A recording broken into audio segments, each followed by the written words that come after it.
The image of Ivanushka the fool. What is this? He is such an interesting, curious hero for our people. Why?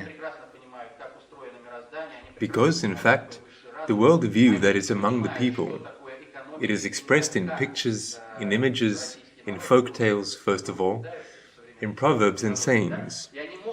These things, by the way, are the most accessible.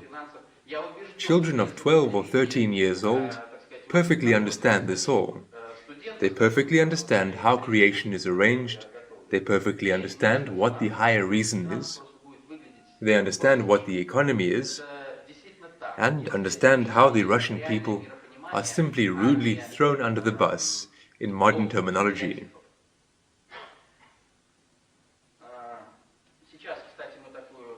And they can explain this to the Minister of Economy, the Minister of Finance. I'm convinced that if a third-year student and the Minister of Finance are put on television opposite one another, the Minister of Finance will look just ridiculous.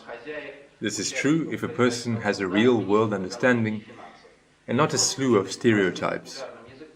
By the way, today the first article will be published, and in general, the whole series will result in a booklet, which will be called The Economic ABC for school children, housewives, participants of productive labor, ministers of economy and finance, where it will be shown in simple, popular language that economics is a concept of two words, household and rules. There are household rules. They should be in a family of 5 or in a state. Where have you seen a normal head of the family who would go and borrow money everywhere in such volumes that not he, nor his children, nor his grandchildren will be able to repay? And when this happens at the level of the country, then we have uncles who carry out these operations. They are also presented as national heroes. They gave him money there, they gave him money at the IMF, they gave him in England, gave him in France. As a result, the debt is $150 billion, and payments on it, if you take 10%, $15 billion per year. And take the state budget, well, about 20 billion. It is all so elementary. That is, if really tricky, complex schemes were built, we thought, pondered, judged, how is it?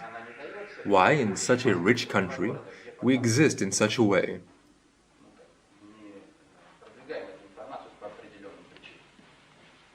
Well, this is all on the surface, so elementary that I say it again, for a 15 to 20-year-old school child and student, this is absolutely all clear. Another thing is that the information that we are promoting is very seriously blocked. But this is still hopeless, it is just a matter of time. This information propagates today, well, at least in 60 regions of Russia, and so far it is not purpose-orientedly given in St. Petersburg and Moscow. These are two cities where this information is not yet being promoted for certain reasons.